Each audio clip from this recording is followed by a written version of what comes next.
Today, we're going to hear from three photographers who have traveled all over the world and hear about how they've captured their stunning images. Lauren Bath, Matt Granger, and Bob Holmes. So we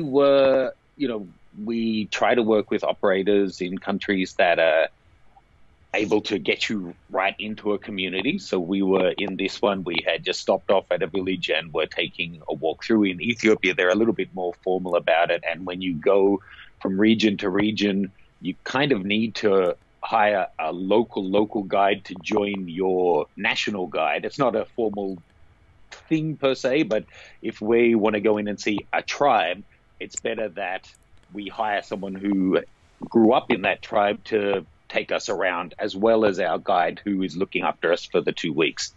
So we were just doing a walk through the leaves and whatnot. You can barely see it here, but she's actually standing in this lush greenery with like leaves 6 foot long, these giant green leaves. Wow.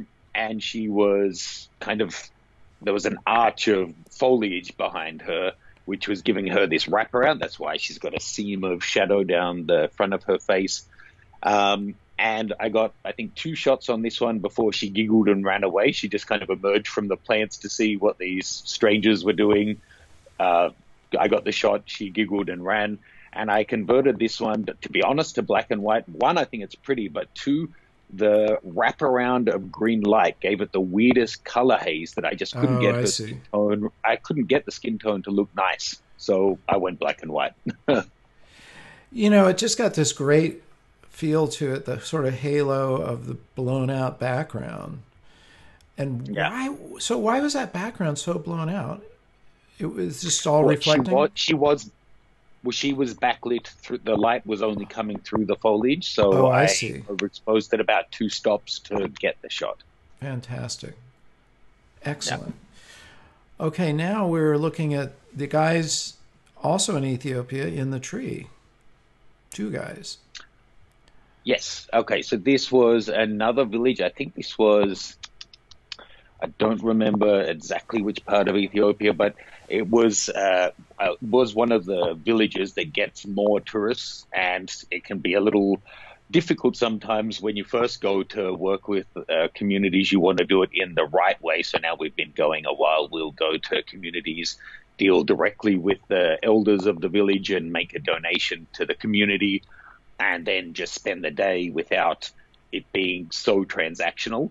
But in this particular village, when they see the car pull up, the kids run wanting to get some candy or that kind of thing. So this was one of the few shots I got of the kids sitting in the tree. Actually, just down behind them was a fall off of like a foot from the base of the tree was the edge of a cliff that led down to the Omo River. In terms of the shot, I just liked the stark contrast. It was kind of a hazy day, so it worked to, again, make it a black and white.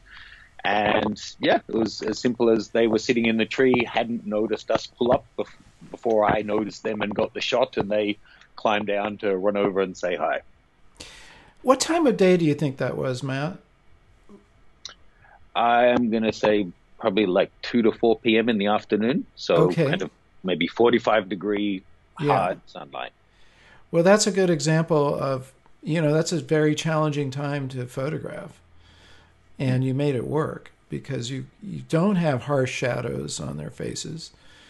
You have, obviously a lot of light, which is bringing about the contrast with the trees and the background. So that proves that you don't have to just photograph in the golden hours to get a good image.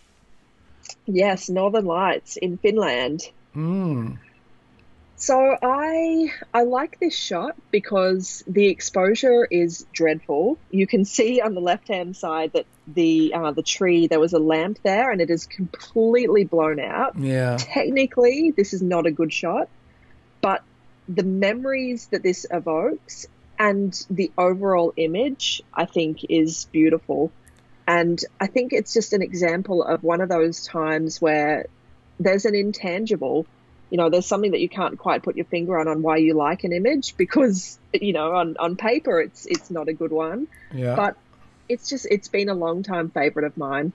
And it was interesting because we were in Finland on a job and we were hoping to see the Northern Lights. We'd seen them a little bit sort of on the Norwegian border. But it was hit and miss, and there was quite a lot of cloud around as well.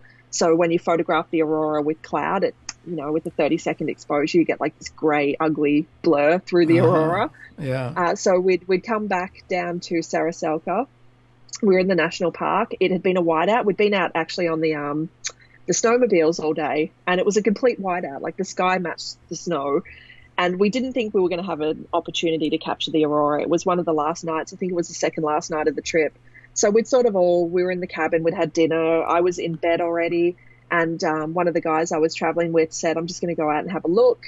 And he came back in and he said, it looks like it's clearing. There might be a chance, just stay posted, don't fall asleep. So, of course, I fell asleep. And about 10 minutes later, he came screaming into the cabin and he was like, get out of bed. This is it. I shot. threw on every clothing that I owned because it was freezing. So I had 6 layers on, threw everything on, ran outside, and this is what was going on. And it was magical. And it lasted for hours. We were just running around like kids. We were just giggling and cackling. There was 3 of us, 2 other male photographers and me. And it was just one of the best nights of my life. The aurora is really something to behold. And this image just sums up the excitement for me, even though technically it's not good.